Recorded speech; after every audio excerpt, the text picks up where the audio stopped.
Ngayon ating titingnan ang ika-6 na chapter ng Kagurabashi kung saan si Chihiro ay kinaharap ang isang profesional na magician sa laban, isang magician na hindi lamang tina-target si Shoro pero pati na rin si Chihiro. Ang maimpluwensyang tao sa mundo ng underworld na si Soji ay nagsimulang kumilos ng walang alinlangan at naglagay ng malaking reward kung sino man ang makakadakip sa batang babae at sa pangunahing karakter o sa kanyang magical na katana. Sa chapter na ito nagawang magising ni Chihiro ang kanyang kapangyarihan at ang sekreto ni Shoro ay naihayag din sa chapter na ito, kaya ang chapter ay nagsimula sa pangunahing karakter na napansin ang isang hukbo ng mga tao na lumilitaw sa kanyang harapan at ang katotohanan na ang kanyang sasakyan ay napapalibutan. Napansin ni Chihiro na ang hukbo na ito na pumapalibot sa kanya ay hindi inilalarawan ang mga taong nakatira sa bayan na ito, sapagkat noong sila ay bumibili ng pagkain, ang manggagawa sa fast food ay hindi napansin si Shoro dahil siya ay nagtatago.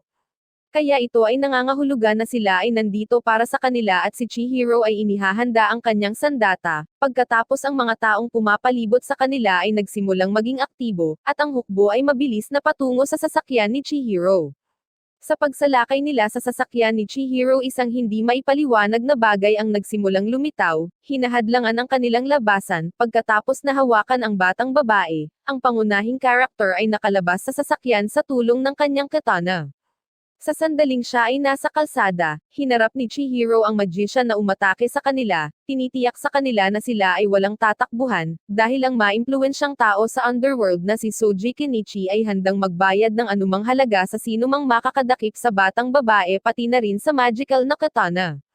Ang advertisement na ito ay naipost sa advertisement database at sa ekspresyon ng mukha ni Hinaw, ang bagay ay napakasama na siya ay nagsimulang mangamba, dahil ngayon ang lahat ng magician sa lugar ay susubukang dakpin ang batang babae at si Chihiro, at agad na sinubukang tawagan si Chihiro. Pagkatapos na makalabas sa kanyang sasakyan, si Chihiro ay mabilis na tumakbo kasama ang batang babae, at ang mga bagong nabuong clone ng magician ay nagsimulang habulin si Chihiro, sa paggamit niya ng kanyang magical na katana, ang kanyang black technique, mabilis siyang nagpakawalan ng slash attack na humati sa kanyang paparating na mga kalaban. Pero ang ataking ito ay hindi pumigil sa kanilang pag-atake, dahil ayon sa palagay ni Chihiro, ang kanyang palagay ay nakumpirma na ang mga taong ito ay ginawa sa duplicate ng magician at saka sa clay.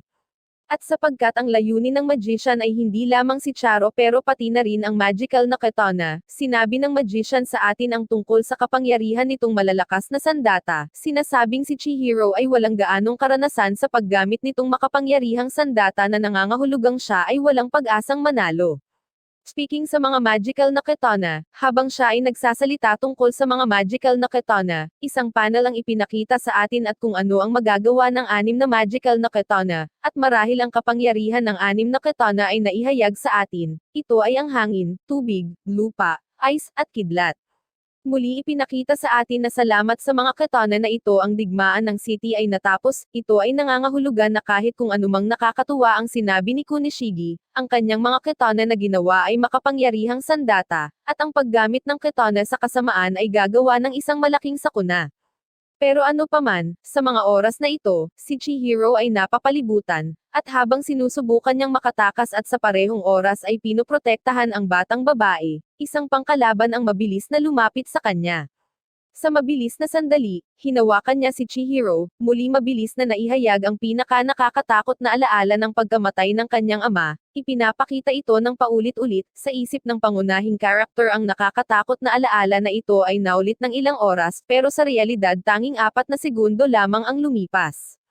At pagkatapos naiikot ang kanyang ulo, si Chihiro ay hindi may kilos ang kanyang mga paa, at saka sa panahon ng kanyang pakikipag-usap sa kanyang kalaban, habang hindi siya makagalaw ang abilidad ni Shoro ay naihayag sa atin. Ang batang babae na ito ay isa sa mga natitirang tao na kabilang sa angkan ng Kyonogi, at ang Kyonogi clan ay dalubhasa sa immortality. Sa huli, pagkatapos na durugan ng magician ang paa ni Charo, ang kanyang nadurog na paa ay mabilis na gumaling. Ayon sa haka-haka, ang pagkain sa mga taong kabilang sa Kyonogi clan ay makakatanggap ng walang hanggang buhay, pero sa huli ang haka-haka na ito ay hindi totoo, ang gusto nila sa angkan na ito ay ang mabilis nilang restoration. Ito ay naging mas malinaw kung bakit kailangan siya ni Soji Genichi, at ito ay naging mas malinaw kung bakit hindi niya gustong sabihin kay Chihiro at Shiba ang dahilan kung bakit siya ay hinahabol, dahil siya ay natatakot na siya ay gagamitin sa parehong purpose. Pagkatapos, habang siya ay papaalis sa lugar na ito, ang magician ay naalala ang magical na katana, at nagsimulang kunin ito, pero si Chihiro ay sa wakas nagawang makagalaw at sa paggamit niya ng kanyang itinagong katana, sa isang tiyak na galaw, pinutol niya ang kamay ng kanyang kalaban habang binawi ang kanyang magical na katana. Ang magician ay nagulat sapagkat siya ay sigurado na pagkatapos niyang gamitin ang kanyang magic kay Chihiro hindi dapat siya makakilos ng matagal na panahon, gayunpaman ayon sa pangunahing character, ang lahat ay hindi naging simple, ang pinagmumulan ng kanyang lakas ay ang tragic na kamatayan ng kanyang ama, at ang magician na ito ay sadyang ipinakita itong malungkot na alaala, gumawa para ang kanyang galit ay lumakas. Pagkatapos, inactivate niya ang Nishiki technique sa isang segundo pinutol niya ang ulo ng magician at mabilis na inatake ang hukbo ng duplicates ng isa pang magician para iligtas si Shoro na nagdulot ng isang tunay na massacre sa lugar. At ang sumunod dito, sa sandaling ang kalaban na may clay magic ay nagpakita ng takot, si Chihiro ay mabilis na lumapit sa kanya na nagpakawala ng ilang serye ng slash. Sa totoo lamang ang pangunahing character na ito ay napakakol, tingnan ninyo lamang ang kanyang uhaw sa dugo at ang hangad niyang paghihiganti para sa sakit na kanilang idinulot. Sa katotohanan, ang pangunahing character ay sinabi mismo sa atin na ang kanyang lakas ay nanggagaling mula sa paghihiganti, at ang ginawa ng magician sa kanya kanina ang nagbigay daan para si Chihiro ay maging malakas. Pero mauuna akong magsasabi na siya ay hindi lamang hinihimok ng bulag na paghihiganti, pero gusto niyang maghiganti sa mga taong pumatay sa kanyang ama, pero gusto din ni Chihiro na respetuhin ng ibang tao ang ginawa ng kanyang ama na si Rokohiro, ang taong sinasabing pinakamagaling na swordsmith. Gayunpaman, kung si Chihiro ay nakakuha ng anuman sa 6 na magical na katana, ang kanyang galit ay siguradong gagawa ng nakakagulat na resulta, sapagkat ang unang 6 na katana ay ginawa para pumatay. At ang ikapito ay ginawa na may intensyong magprotekta pero ang katanungan ay nananatili pa rin, ano ang katangian na mayroon ang Nishiki technique kung ito ay tinataglay ang nakaraang dalawang kulay na black at red-orange, maaari tayong gumawa ng palagay na ang ikatlong technique ay pinagsasama ang dalawang katangian. Gayunpaman, hindi ko gustong gumawa ng anumang haka-haka, dahil umaasa ako na ang ikatlong teknik ay may naiibang katangian sa black na maaaring mag-absorb at mag-release, kaya ako ay matutuwa kung isusulat ninyo ang iyong palagay tungkol sa Nishiki technique bago may hayag sa atin ito sa plot.